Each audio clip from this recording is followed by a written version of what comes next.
Welcome back to my YouTube channel. तो आज हम करने जा रहे हैं 9th क्लास का चैप्टर 14 प्रोबेबिलिटी बहुत आसान चैप्टर है। 3 नंबर से 5 नंबर का ये चैप्टर आपके एग्ज़ाम में फ्री के नंबर देके जाएगा आपको। बस आपको सही से करना है। प्रोबेबिलिटी क्या होती है? प्रायिकता, जिसे हिंदी में हम कहते हैं कि जैसे कि एक कोई मैच चल रहा है, मैच में 2 टीमें ए और बी, दोनों के जीतने के चांसेस कितने होते हैं? स्टार्टिंग में 50-50, मैच शुरू होने से पहले दोनों के चांसेस 50-50 होते हैं। मैच के बीच में वो बदलता रहता है, वो आप डिपेंड होता है वो कौन जीतेगा, पर चांसेस इधर 2 ही होते हैं। अब जैसे कि हमने एक सिक्का उछाला, उस पर आ सकता है हेड या तो टेल, यानी कि चांसेस हो सकते हैं 50, इसके भी 50, यानी कि दो में से कोई एक ही आएगा, 2 में से कोई एक ही आएगा। तो जितने पॉसिबल हैं आने वो नीचे लिखते हैं, टोटल पॉसिबल आउटकम्स। और जो आया वो कितनी बार आया, मतलब जो भी उसके आने के चांसेस कितने थे, नंबर ऑफ आउटकम्स, कितनी बार वो आया। ठीक है, तो ऐसे हमारी प्रोबेबिलिटी बनती है। प्रोबेबिलिटी का फॉर्मूला होता है number of outcomes variable of E, यानी कि ई के चांसेस के आने के। ये अगर हमने बोला ई के आने के चांसेस कितने हैं, वो नंबर ऑफ आउटकम्स हो सकते हैं। और number of all possible outcomes कितने आ सकते थे, इधर हेड और टेल भी आ सकते थे, यानी कि 2 आया। कौन? हेड आया, यानी कि 1/2। अगर टेल आता तो उसके भी एक ही चांस था आने का, चांस एक ही है उसका भी आने का, तो 1/2 आने का चांस है। कितनी बार वो आ सकता है? अगर दोनों पे टी लिखा है, एक सिक्का लो, दोनों के ऊपर टी लिखा है, यानी कि टी के आने के चांसेस 2 हैं और टोटल पॉसिबल भी आने के 2 हैं, यानी कि 2 ही चीज़ आ सकती हैं। तो टेल, ये वाला टेल आएगा, ये टेल आएगा, दोनों ही टेल है हमारे, तो T/T। प्रोबेबिलिटी की वैल्यू जो होती है वो लाइज करती है, एक 0 से बड़ी होगी और 1 के बराबर, और या तो 1 से छोटी होगी। 1 से बड़ी कभी भी प्रोबेबिलिटी नहीं होगी। तो इस पर हम एक सवाल कर लेते हैं। अपने एक्सरसाइज का सवाल है हमारे,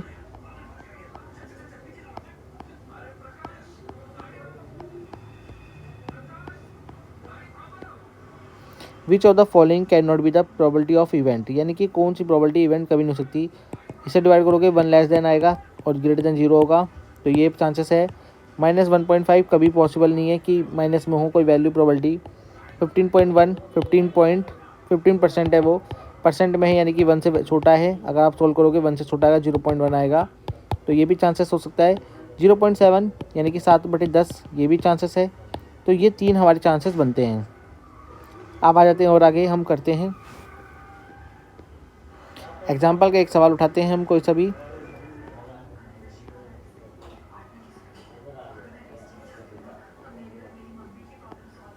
लिखा find the probability of getting head when a coin is tossed once, जब एक सिक्के को एक ही बार उछाला जा रहा है तो उस पर हेड आने के चांसेस क्या है? हेड आने के चांसेस, हेड आएगा या तो टेल आएगा। 2 आउटकम्स हमारे पॉसिबल हैं। हेड कितनी बार है उस पर? 1 बार, यानी कि 1/2 चांस ही है कि वो आ सकता है। ठीक है गाइस, अब जैसे कि अब मैं और आपको इसको क्लियर कर देता हूँ। एक मैंने गेम वाला वो बना लिया जिसमें मैंने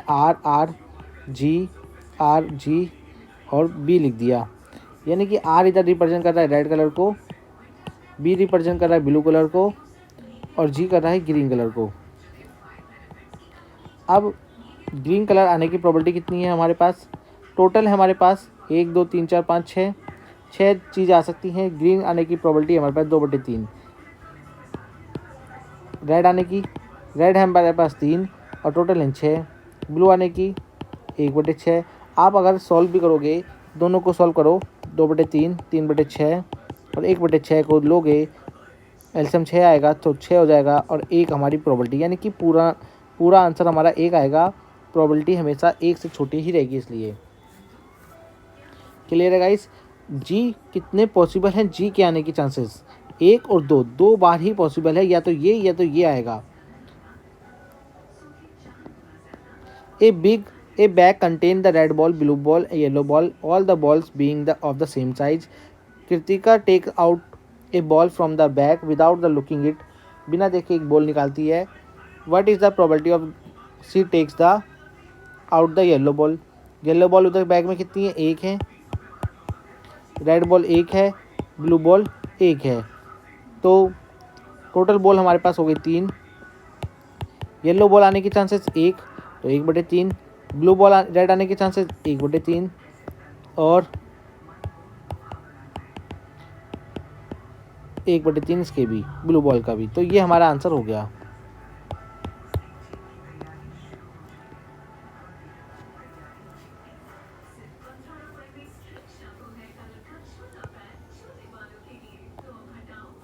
the sum of the probabilities of the all elementary event of the experiment is 1। यानी कि हर, मैंने आपको पहले बताया, सारे इवेंटों का जितना भी प्रोबेबिलिटी होगी, चांसेस होगा, सम करेंगे तो वो 1 आएगा।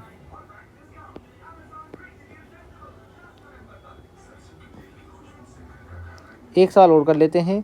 Suppose we throw a dice, एक डाइस को हम फेंक सकते हैं। तो डाइस पे आपको पता ही है 6 नंबर होते हैं हमारे, 1 से 6 तक। What is the probability of getting a number greater than 4? Greater than 4 से नंबर कितने बड़े हैं, 2। ग्रेटर देन 4, कोई एक्स नंबर आने के चांसेस ग्रेटर देन 4, यानी कि 2 नंबर हमारे पास और टोटल हमारे पास 6 नंबर आने के चांसेस हैं। हो सकता है 6 नंबर में से कोई आए, 6 नंबर में से ही आएगा, कोई भी आएगा। पर हमें आना है हमें लाने हैं 2 ऐसे नंबर जो 4 से बड़े नंबर, 4 से बड़े नंबर हमारे पास 4, 5 और 6 हैं। उनके आने के चांसेस 2/6 हो जाएगा, यानी कि 2 ऐसे नंबर हैं जो आ सकते हैं 4 से बड़े। What is the probability of getting a number less than 4? Less than 4 यानी कि 4 से छोटे नंबर कितने हैं हमारे पास? 4 से छोटे नंबर है हमारे पास 1, 2, 3। ये 4 से छोटे हैं, तो ये नंबर हो गए 3। और प्रोबेबिलिटी कितनी है टोटल आने की? 6। 6 में से हमारे चांसेस अगर वो 3 आते हैं तो प्रोबेबिलिटी हमारी सही है। जिसका हमने ओकर करा था, जो चाह रहे थे वही आ गया। और अगर नहीं आ गई तो वो हमारा गलत हो जाएगा। तो ये हो जाएगा हमारा लेस देन, इधर लेस देन और भी लिखा था, और नहीं पढ़ पाए हम। अगर और इक्वल टू 4 है तो आप 4 को भी ले लोगे, तो 4 जब हो जाएगा तो 4/4/6 हो जाएगा। तो आई होप आपको प्रोबेबिलिटी समझ में आ गया होगा। इसके ऊपर हम क्वेश्चन और करेंगे, तो वीडियो को शेयर करो अपने दोस्तों तक। हमारे यूट्यूब चैनल पे आपको 10th क्लास का साइंस प्लस मैथ का फुल कोर्स आने वाला है, प्लस सैम्पल पेपर भी यहाँ पर सॉल्व होंगे। तो दोस्तों अभी के लिए इतनी ही वीडियो हम बनाएंगे साइंस और मैथ की। आने वाले समय में हम SST और GK के क्वेश्चन कराते रहेंगे बीच बीच में आपको। इंग्लिश की क्लास यहाँ पर स्टार्ट होने वाली है, इसके लिए भी हम देख रहे हैं। इंग्लिश की क्लास स्टार्ट होगी और आने वाले समय में फिजिक्स, केमिस्ट्री, मैथ भी यहाँ पर आपको देखने को मिलेगी। तो आई होप आपको ये चैनल बहुत अच्छा लगेगा, आप अपने दोस्तों तक पहुँचाओ। Thank you guys.